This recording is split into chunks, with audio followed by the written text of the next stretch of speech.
আগের কথা বলতেছি, ভালো করে শুনুন। অবশ্যই হয়তো আপনাদের সাথে মিলে যেতে পারে এই কথাটা।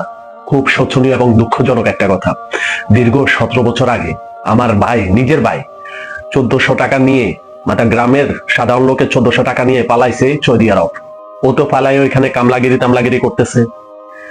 আজকে 17-18 বছর ভাই কি নির্যাতিত হয়েছে, যাদের টাকা নিয়ে পালাইছে ভাই, বিশ্বাস যদি করেন, মায়ের পিঠ কি বলবো, সকালে মায়ের, বিকালে মায়ের, মায়ের খাইতে খাইতে ভাই আমরা বড় হয়েছি, মায়ের খাইতে খাইতে বড় হয়েছি।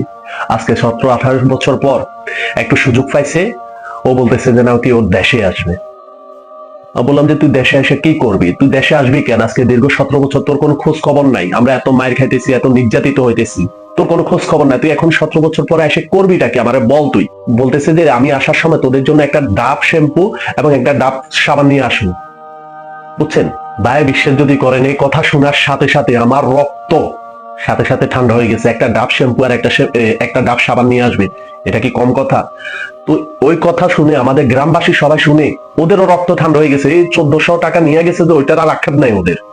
আজকে 18 বছর কিন্তু আমরাই নির্যাতিত হয়েছে, ওদের আক্ষেপ নেই। ওরাও বলতেছে ওরাও যাবে, বলতেছে যে পুরো এয়ারপোর্ট পুরো ঢাকা ভরায় ফেলবে একটা ডাব শ্যাম্পু আর একটা ডাব সাবানের জন্য।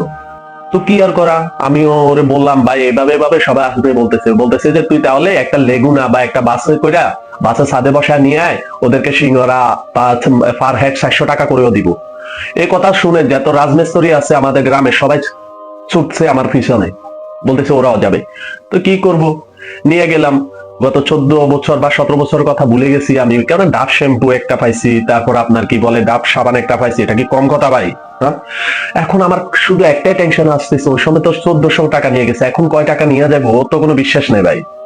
বুঝছেন, তুই চিন্তা করতেছি আসলে আমরা কিরকম মানুষ, ডাব শ্যাম্পু আর একটা ডাব সাবানের লালু সামলাইতে পারি না, যত অত্যাচারিত। দিন শেষে কিন্তু আমাদের ডাব শ্যাম্পু, সিঙ্গারা, তারপর আপনার একটা ডাব সাবানের প্রতি খুব লালুচ থাকে ভাই। বুঝছেন, আমি ওকে মাফ করে দিছি এমনি, কিন্তু পরবর্তীতে কি না কি হয় জানি না ভাই। আপনাদের যদি এরকম কেউ থাকে একটু মেনশন করতে পারেন, সমস্যা নেই ভাইয়া।